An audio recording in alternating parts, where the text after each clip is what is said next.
et messieurs, bonsoir. Merci de votre fidélité au programme de Studio Kalangu que vous recevez via son réseau de radios partenaires.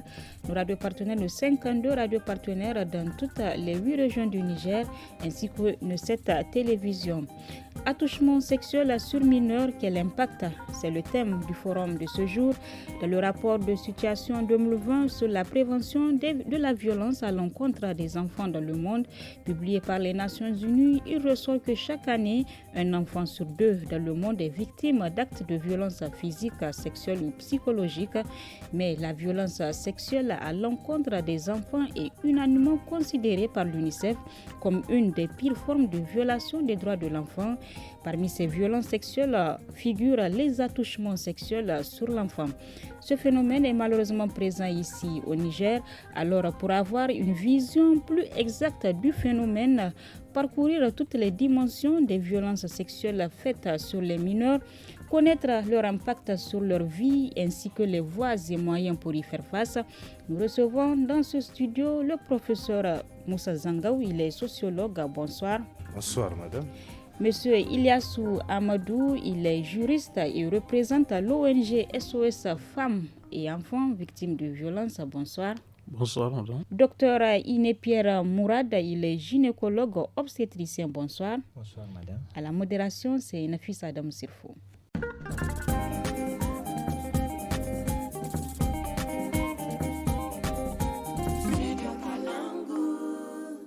Chers auditeurs, auditrices de Studio Kalangu, fidèles téléspectateurs et téléspectatrices de Studio Kalangu, bonsoir et bienvenue à tous. Avant donc de rentrer dans le vif de ce sujet qui porte sur les attouchements sexuels sur mineurs, je vous propose d'écouter ce témoignage sur un cas de violence, d'agression sexuelle, harcèlement sexuel sur une mineure dans un quartier périphérique de la ville de Niamey. Je vous propose d'écouter. Il y a quelques jours dans notre quartier vers le Grand Ekoga, il y avait un jeune garçon qui était venu vivre chez sa grand-mère à Niamey. Et la dame, elle avait un fils qui est déjà marié et a une petite fille de 4 ans. Et le jeune garçon qui vient du village, comme il est revendeur ambulant, il paye des bonbons à la petite et l'amène à la maison, jusqu'à ce que la petite fille avait eu confiance en lui. Donc, on lui permettait de prendre l'enfant, aller payer ses fameux bonbons et revenir. Mais un jour, ils étaient partis acheter les bonbons. Au retour, la petite ne faisait que pleurer sans s'arrêter. Et la raison de ses pleurs était qu'après avoir payé les bonbons, il a amené la petite fille dans le ravin à côté pour baisser la culotte de l'enfant et avait voulu abuser d'elle. Elle n'arrêtait pas de pleurer. Et comme vers ces ravins, il y avait des petites maisons en banco, une vieille femme y habitait. Elle entendait les pleurs de la petite. C'est en ce moment qu'elle a essayé de venir voir ce que c'était derrière le mur et a aperçu la scène. Elle lui a crié dessus et il a vite remis la culotte de l'enfant et l'a ramenée devant la porte de la maison, puis a fui. Depuis ce moment, on ne l'a plus revue. Mais quand on a amené la petite fille à l'hôpital, le médecin a assuré qu'elle n'avait rien. C'était horrible, ça faisait vraiment froid dans le dos. C'était sa cousine, imaginez ce que sa mère pourrait ressentir. Maintenant, c'est des choses qui arrivent fréquemment. Que Dieu protège seulement nos petites filles. Sinon, même les petits garçons ne sont pas épargnés avec ce phénomène de pédophilie. Avec le problème de pédophilie là. C'est un phénomène donc récurrent qui prend vraiment de l'ampleur ces derniers temps, ces phénomènes d'agression, d'harcèlement, d'attouchement sexuel sur mineurs. Je commence par vous, professeur Zangaou. Après écoute, quelle réaction? C'est une question de société qu'on vient de nous soumettre comme exercice. C'est une scène malheureuse. C'est bouleversant.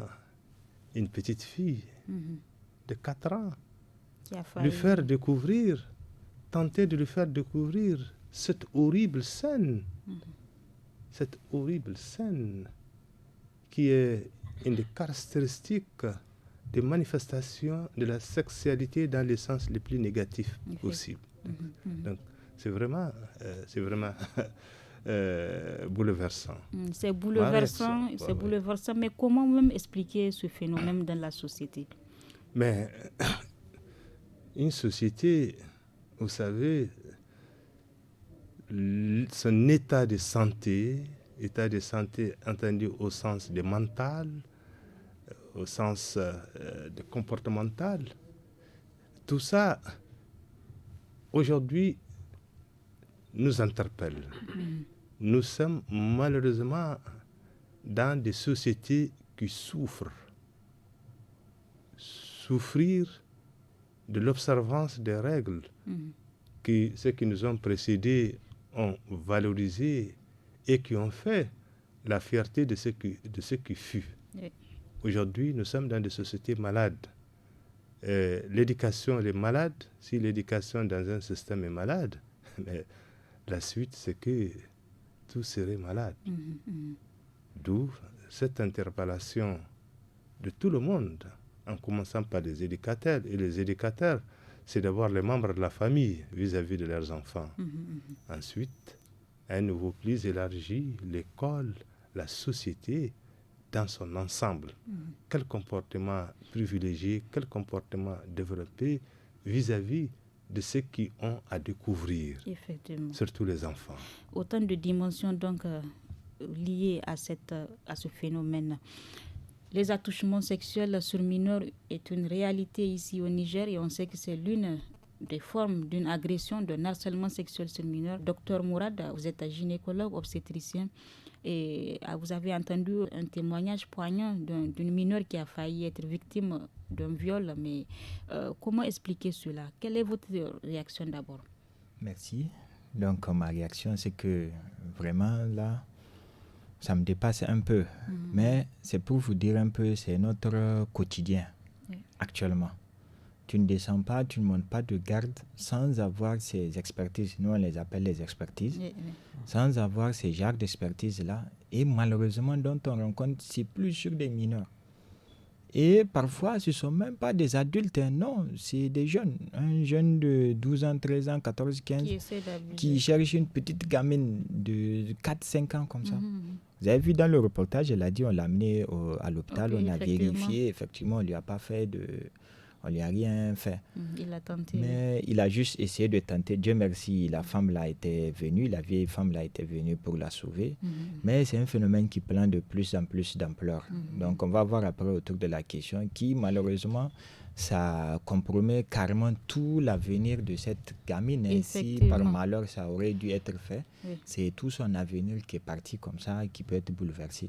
Donc ce phénomène se qualifie d'attouchement. Mais qu'est-ce qu'on entend par attouchement sexuel même, docteur? Très bien, merci. Par définition, quand on parle d'attouchement sexuel, c'est le fait d'essayer de faire comme son nom l'indique, d'un sens littéraire, de toucher certaines parties intimes d'un enfant. Donc, quand on classe les enfants, nous, dans les tranches d'âge, vous avez les grands enfants et les adolescents après. Donc, d'un point de vue juridique, on va vous expliquer après. Eux, ils résument tout en mineur et majeur là-bas. Donc, les enfants, quand on fait des attouchements d'origine sexuelle, donc c'est ça, du genre quoi, lors des attouchements qui ont lieu au niveau des parties intimes. Vous comprenez, au niveau des parties intimes de ces gamins. C'est en ce temps que l'on parle d'attouchement sexuel parce que l'autre, il prendra du plaisir. Par contre, l'autre, elle est en train de souffrir ou bien de découvrir. Donc l'un dans l'autre, il y a un qui gagne et il y a un qui perd. Et donc c'est une pratique considérée comme un harcèlement ou bien une agression sexuelle même? Bon, sur un mineur, moi je me dis, est-ce que ça peut avoir le nom d'un harcèlement? Parce que comme dans le témoignage, vous avez entendu, il l'envoyait acheter des bonbons. Oui, pour la mettre en confiance. Pour la mettre en confiance. Au fait, c'est des gamines, c'est des enfants. Je ne sais pas, pour elles, c'est un jeu.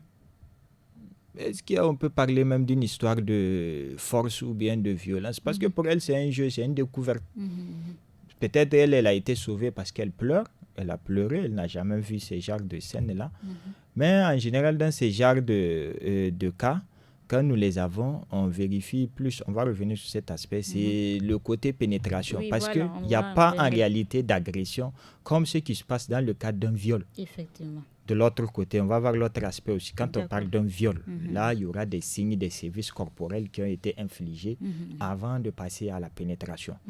Mais là, peut-être l'enfant, lui, on lui fait ses caresses, on lui fait ses choses sans pour autant que lui Peut-être il consent ou il ne consent pas, ça dépend de... Puisqu'il ne connaît pas de quoi il s'agit concrètement. Il peut prendre ça pour un jeu et après, ça peut basculer aussi. Merci. Ilyassou Amadou, vous êtes juriste, vous représentez l'ONG Femmes et Enfants Victimes de Violences. Vous êtes une ONG qui milite contre toutes ces violences faites aux femmes, aux enfants. Quelle lecture faites-vous vraiment de cette situation ici? Ok, merci. Cette ONG SOSVEV, Femmes et Enfants Victimes de la Violence Familiale, c'est une ONG aussi défenseuse des droits de la femme et de l'enfant. Certes, ces des actes, vraiment, l'ONG intervient dans ce cadre, suite à des signalements, ou bien d'orientation, ou bien de référencement contre référencement par rapport à ça. Et parfois, si on reçoit ces des cas, il y a certaines procédures respectées. Et quelles sont ces procédures? Ces procédures, d'abord, si on reçoit la survivante, comme le cas de ce mineur, d'abord, il y a qu'on appelle la fiche de consentement. D'abord, il faut identifier l'enfant, avoir son consentement. Consentement aussi, bon, même ils disent que le consentement de l'enfant n'est pas éclairé, il faut avoir le représentant du mineur. C'est surtout son consentement qu'on va suivre la procédure. Et il y a une fiche d'identification par rapport à ça. Et comment se présente la situation même actuelle au Niger à travers les plaintes que vous recevez? Vous recevez autant de plaintes de ce genre de situation au niveau de l'ONG? Comment se présente vraiment la situation selon vous? Bon, on reçoit certaines plaintes par rapport à ça. Vraiment, cette situation, c'est très déplorant dans le contexte nigérien. Surtout, on constate que des mineurs de moins de 13 ans, 12 ans qui se font des actes. Vraiment, c'est très déplorant dans le contexte nigérien. Et la plupart du temps, comme l'a dit le gynécologue, c'est sur des mineurs de 2 ans, 4 ans. Oui, surtout sur les mineurs de 2 ans, 4 ans. C'est ce que je parle. Parce que c'est très déplorant de voir dans le contexte nigérien des enfants de 2 ans, 4 ans qui étaient victimes de des actes. Vraiment, c'est très déplorant.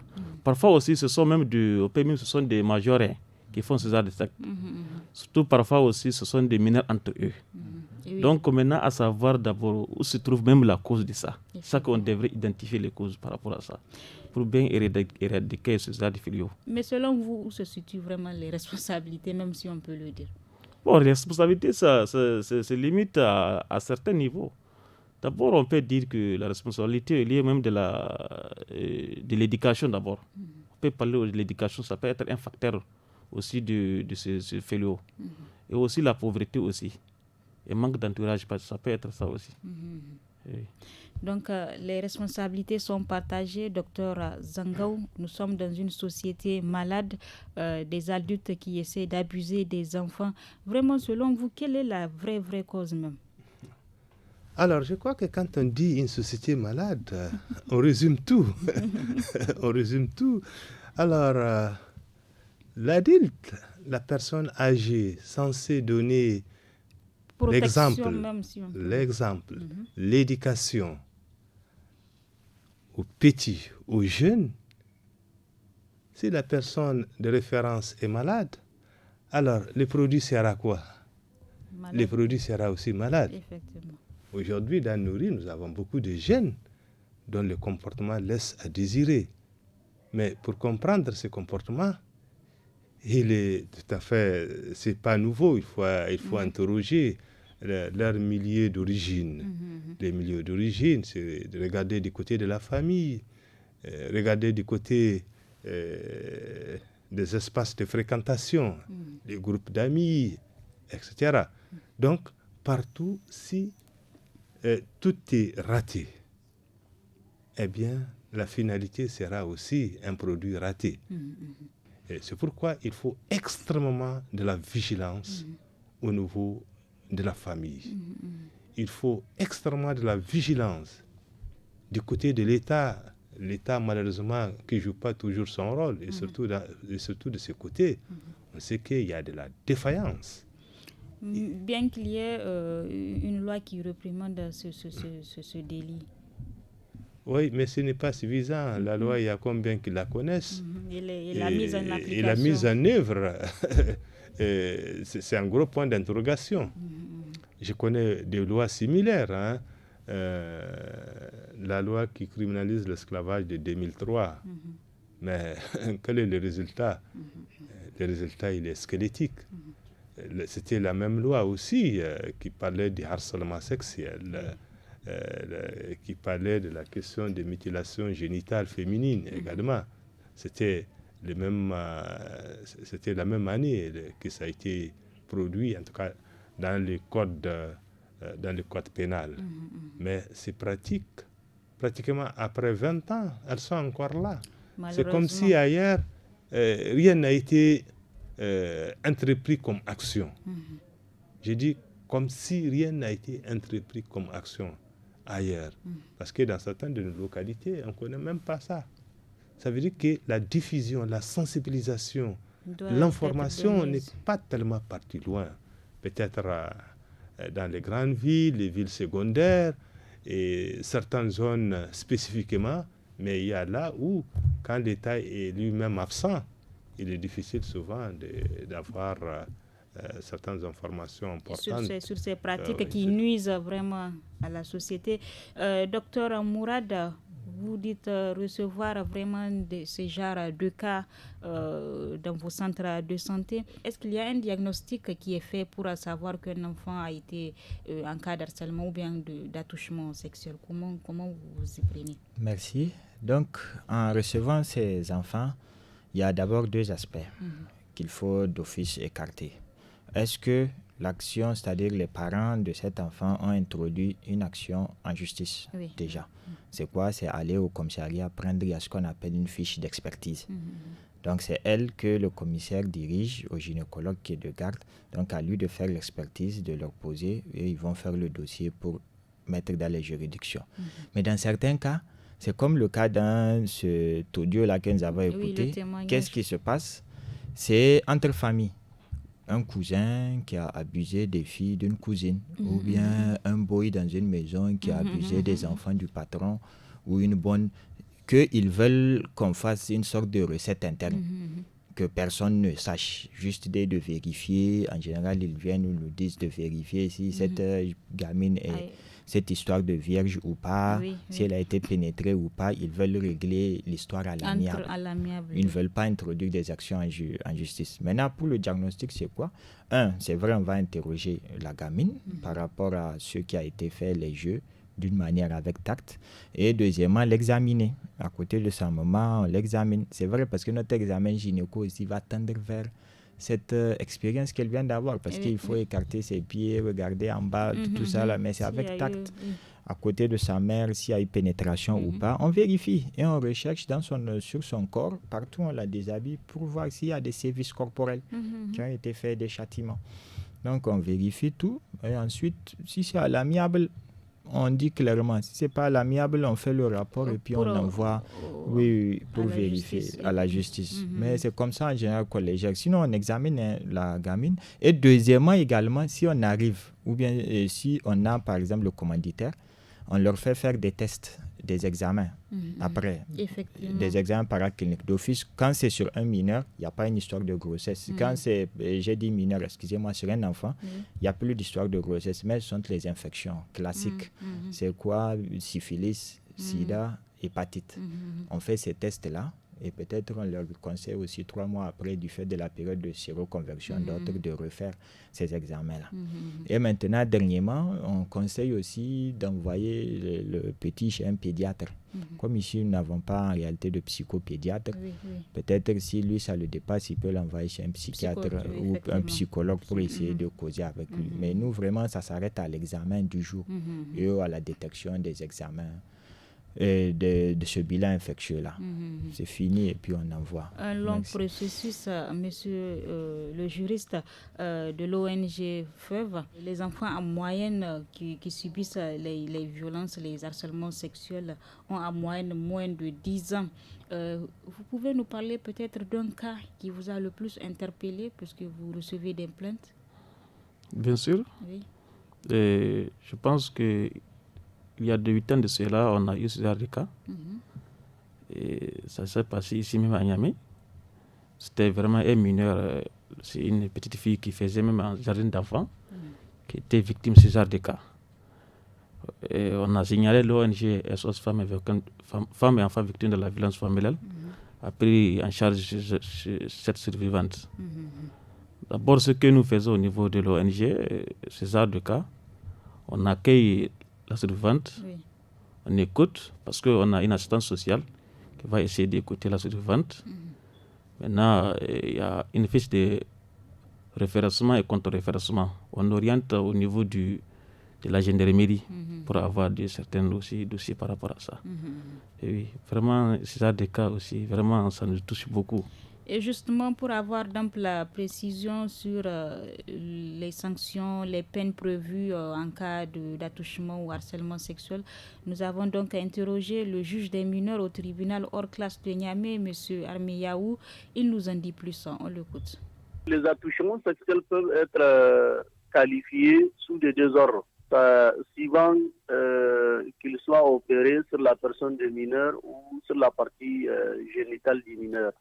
On parle à ce niveau des viols, parce que le viol, conformément à la loi, c'est tout acte de pénétration sexuelle de quelque nature qu'il soit. Maintenant, lorsque les attouchements sexuels sont opérés sur la partie non génitale ou qui peuvent avoir une relation ou une corrélation avec la sexualité du mineur, en ce moment-là, il peut être considéré comme détournement des mineurs ou dans certaines situations, si la mineure ou si le mineur est un peu âgé au-delà de 17 ans, il peut même être perçu sous l'angle des harcèlements sexuels.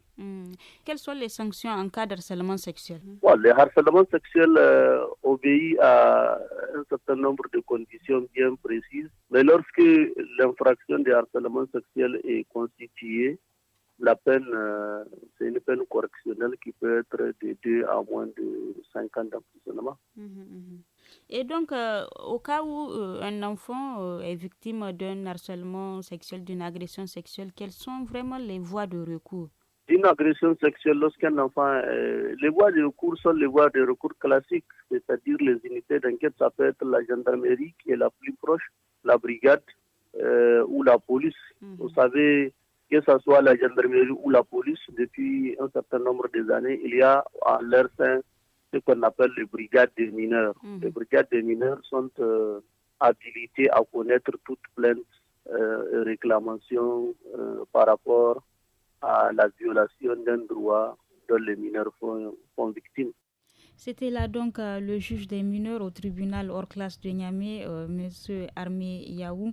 Alors, docteur Zangaou, bien qu'il existe des voies de recours, bien que la loi aussi réprimande ces genres de pratiques, et certaines familles préfèrent régler ces genres de situations à l'amiable. Comment expliquer cela? Pourquoi selon vous?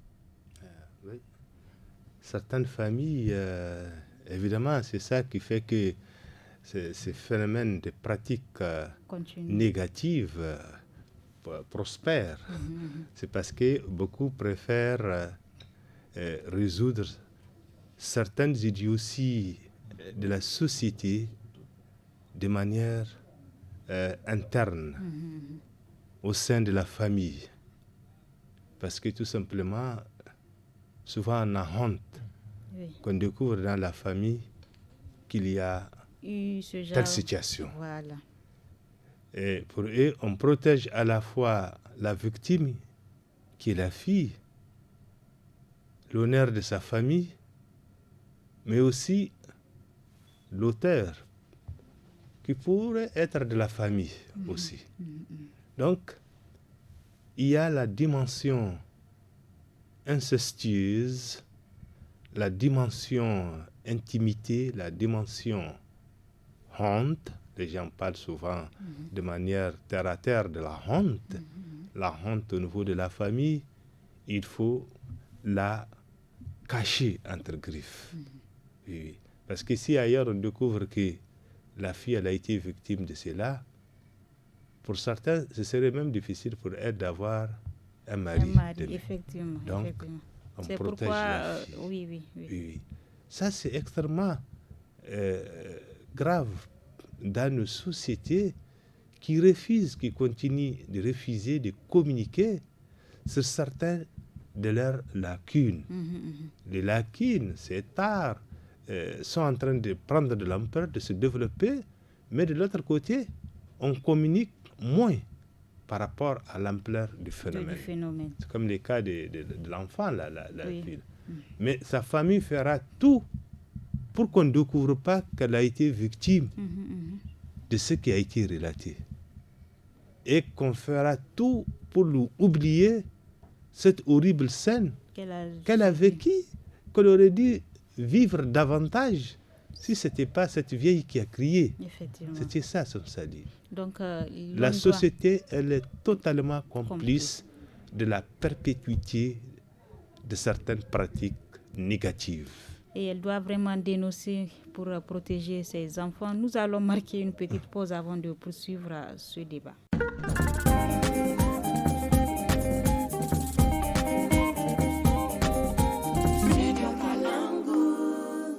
Ceux qui viennent de nous prendre en cours, nous discutons aujourd'hui sur la thématique des attouchements sexuels sur mineurs. Et nous sommes dans ce studio avec monsieur Dr Zangaou, il est sociologue, et monsieur Ilyassou Amadou, il est juriste et représente l'ONG SOS Femmes et Enfants Victimes de Violences Familiales. Nous sommes également avec Dr Iné Pierre Mourad, il est gynécologue obstétricien. En mai 2016, l'Assemblée mondiale de la santé a approuvé une résolution sur le premier plan d'action mondial de l'OMS visant à renforcer le rôle du système de santé dans une riposte nationale multisectorielle à la violence interpersonnelle, en particulier à l'égard des femmes et des filles et à l'égard des enfants. Je reviens toujours avec vous, monsieur Dr Zangaou. Comment vraiment éviter toutes ces pratiques? Comment lutter contre ces pratiques qui ont atteint un niveau assez répandu, un niveau élevé? Il est clair que le niveau atteint par ces pratiques aujourd'hui, c'est qu'il faut des mesures étatiques fortes. Parce que quand on a des familles qui ne peuvent plus assurer l'éducation de manière convenable de leurs enfants, quand la société, dans le sens des autres parents, des amis, à la famille, ne peut plus intervenir pour aider à corriger certaines imperfections observées dans le comportement de l'enfant ou des enfants, là, il faut que l'État, la force publique intervienne.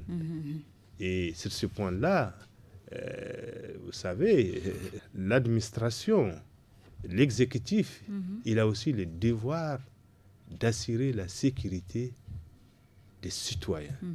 Ça, c'est une menace sécuritaire au niveau des familles et surtout au niveau des jeunes. Il faut nécessairement prendre des mesures. Il faut donc, parmi ces mesures, moi je pense que il faut voir du côté de l'école ce qu'on peut corriger, renforcer.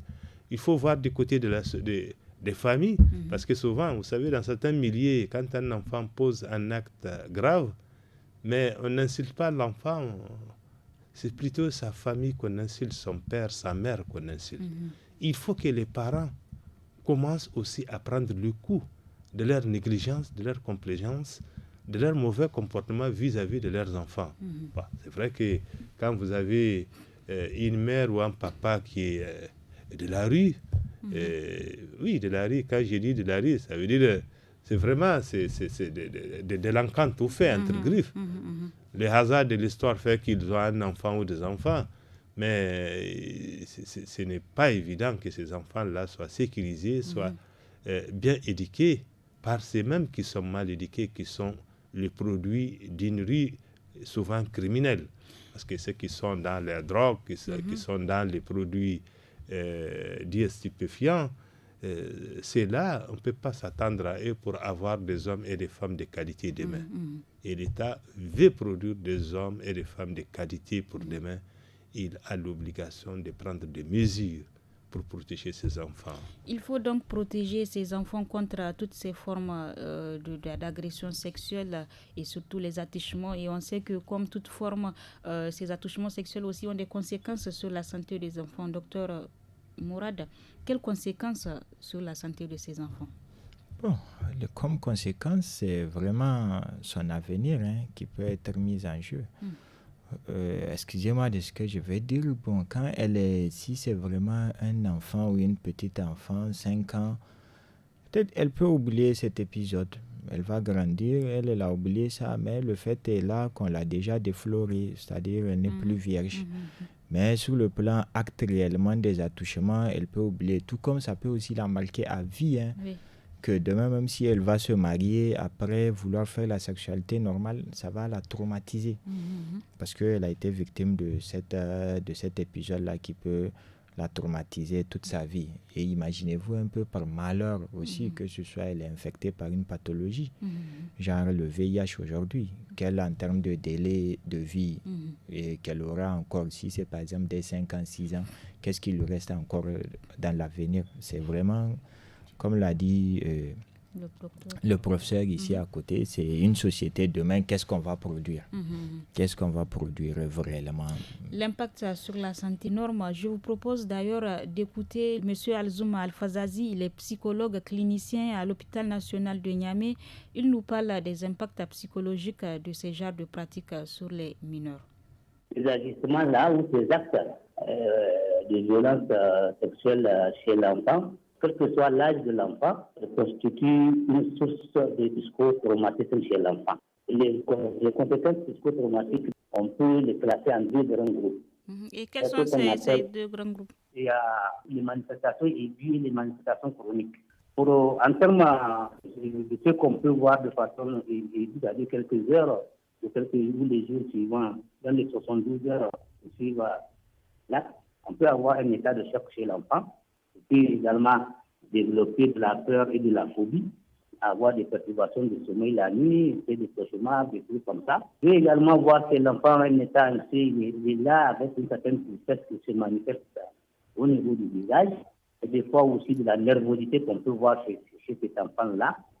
Puis, l'enfant peut également développer un certain sentiment de culpabilité par le fait que je ne suis pas arrivé à dire non à mon agresseur, que je ne suis pas arrivé à informer l'adulte qu'il me sauve, etc., qui crée un certain sentiment de culpabilité, avec des fois des pleurs qui ne cessent pas, tendance à s'agripper à l'adulte. Et lorsqu'on le ramène sur une langue sexuelle tout simplement, vous allez voir qu'il y aura une perturbation de l'identité sexuelle chez l'enfant ou chez l'adulte, qui peut se manifester à l'âge adulte. L'identité sexuelle, ça peut être des perturbations. Est-ce que je suis une femme, est-ce que je suis un homme? Ou est-ce que au moment où il sera à l'âge adulte pour bien assumer une sexualité, ça va être très difficile parce que ça réveille du traumatisme que l'enfant a vécu auparavant là. Donc il y aura des difficultés à véritablement mener une vie sexuelle normale comme on dit, quoi. L'impact, il est énorme sur l'enfant. Comment donc se fait la prise en charge dans de telles situations? Voilà, la prise en charge, d'abord, il faut que la prise en charge suive immédiatement l'acte, c'est-à-dire qu'il y ait déclaration et qu'on puisse véritablement s'adresser aux structures pouvant aider l'enfant et la famille à pouvoir dépasser, à pouvoir y faire face et à gérer. Et des fois, vous savez, dans notre contexte, c'est surtout la déclaration de ça qui pose problème des fois. On cherche à le gérer à la maison, mais sans se rendre compte de ce que ça peut entraîner chez l'enfant. Et des fois, c'est quand ça devient très très compliqué qu'on fait recours aux spécialistes à la matière. Donc, pour dire que la prise en charge immédiate est nécessaire. Comment elle se fait, cette prise en charge psychologique? Qu'est-ce que vous faites? Cette prise en charge psychologique qui va s'inscrire dans le cadre des interventions que nous faisons sur toutes les situations de psychotraumatisme. Ce sont des conseils que vous donnez, vous attirez l'attention de l'enfant. Qu'est-ce que vous faites concrètement? En fonction de ce que l'enfant manifeste, comme signes, comme symptômes psychotraumatiques que j'ai cités en haut là. C'est des nervosités, c'était des perturbations de sommeil, c'est ça, ça dépend de ce que là. Parce qu'il n'est pas dit que tout ce tableau-là se retrouve chez chaque enfant. Voilà, oui. D'accord? Voilà. En fonction de ce que l'enfant présente, maintenant, il y a la psychothérapie de soutien, la psychothérapie bien élaborée que nous faisons. La plupart des cas, ça peut être la psychothérapie à tendance cognitivo-comportementale. On le désensibilise par rapport à ses peurs, par rapport à ces choses. On le rassure. Parce que ça affecte également la famille. Il faut prendre en charge aussi la famille pour pouvoir les rassurer, à arriver à dépasser eux-mêmes leur propre ressenti, le ressentiment que ça a eu sur eux, pour qu'ils puissent constituer en tout cas un environnement qui va rassurer l'enfant, un environnement auquel l'enfant peut s'accrocher, ou un environnement sur lequel l'enfant peut arriver à compter, ou qui peut l'aider à pouvoir avancer. Alors, vous venez là d'entendre M. Alzouma Al-Fazazi, il est psychologue clinicien à l'hôpital national de Niamey. L'impact psychologique, il est énorme. Monsieur Ilyassou Amadou, vous représentez l'ONG FEV et on sait que l'ONG prend en compte ces genres de pratiques et dénonce ces genres de pratiques. Quelles sont les actions concrètes que vous menez sur le terrain pour lutter contre toute violence sur mineurs? Ok, les actions sont nombreuses que nous menons sur le terrain. D'abord, sur tous ces genres de cas, on a une psychologue aussi qui va assurer la prise en charge psychologique, qui va de temps en temps surveiller l'enfant, voir des visites même dans la famille. En plus aussi, au cas si on oriente la victime au niveau du service sanitaire, c'est-à-dire que l'ONG est là pour l'accompagner aussi, pour les frais médicaux et accompagnement sanitaire par rapport à ça aussi. Et nous amenons aussi surtout la sensibilisation. Justement, oui. La sensibilisation surtout au niveau de différentes localités ou de différents quartiers ici à Niamey, même hors de Niamey aussi, parce que l'ONG intervient au niveau national. De toutes les régions du Niger, l'ONG intervient dans tout ça. Nous menons des sensibilisations par rapport à ça. Mais à travers vos statistiques, ces genres de phénomènes se produisent dans les centres urbains, les quartiers périphériques. Quelles sont vraiment les zones les plus touchées par ce genre de phénomène? Bon, je n'ai pas les statistiques par rapport à ça, vraiment, mais je sais que tout récemment, comment on appelle ça? Tout récemment, je pense qu'au Niger, les différentes régions qui se trouvent au Niger, je pense que c'est à Niamey et à Zender qui sont plus touchées. Mais statique exactement savoir le nombre élevé de victimes ou bien de survivants, vraiment je n'ai pas ça en tête. Mais les zones les plus touchées c'est Niger, Niamey, comment on appelle, Zender, Niamey, qui sont plus touchées plutôt. Et donc c'est souvent les zones périphériques même qui sont touchées par ces genres de phénomènes, Monsieur Dr Zangaou. Est-ce à dire que ce sont les jeunes qui n'ont pas étudié, qui n'ont pas eu une éducation, comment dirais-je, élevée, qui procèdent à ces genres de pratiques?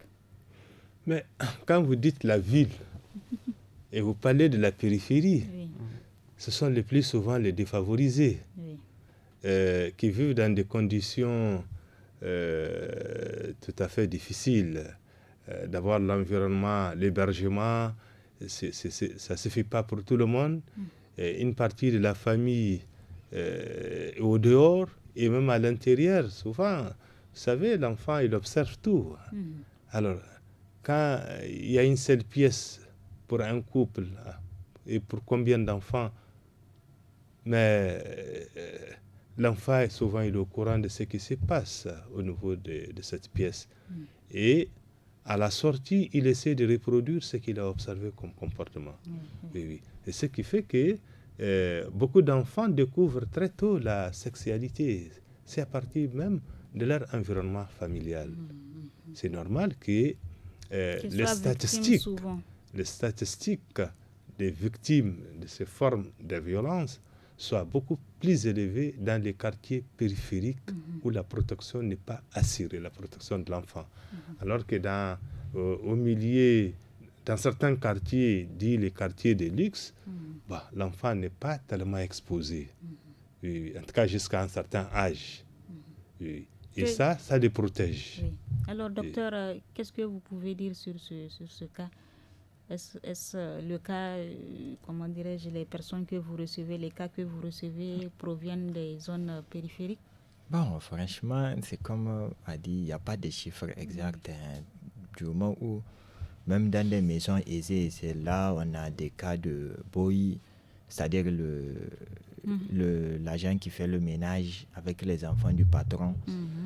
Vous comprenez, c'est difficile franchement à l'idée de dire en périphérie, vous pouvez voir un cousin et une cousine, ou bien quelqu'un des gens du village là qui sont venus et puis ils s'en prennent aux enfants. Jusqu'à un cas là, on a eu une fois une malade mentale avec une des cousins dans la maison. Elle avait quoi, 13 ans ou 14 ans. Elle est même actuellement enceinte, 4 mois. Il a fallu tous qu'on convoque les... Après, on les a mis. Ils ont avoué c'est qui. Mais elle est enceinte 4 mois. Ce sont ses propres cousins dans la maison. Et c'est un quartier, si je peux le dire, UP même de Niamey. C'est dû aux cousins qui viennent étudier dans la maison. Comme le docteur a dit, parfois, il y a le reste de la famille que celui qui est bien placé amène. Mais franchement, c'est difficile de dire que voilà, exactement, c'est dans tel quartier. Ça n'épargne personne. Ça n'épargne personne. Vraiment. Alors, quel conseil pour les parents, même pour éviter ce genre d'agression? Les parents, comme on sait que c'est souvent sur les mineurs âgés de moins de 2 ans qui ne sont pas conscients de leur situation. Et quel conseil pour les parents même? Non, moi... Je dirais, si je veux commencer, c'est vraiment parler de la sexualité aux enfants.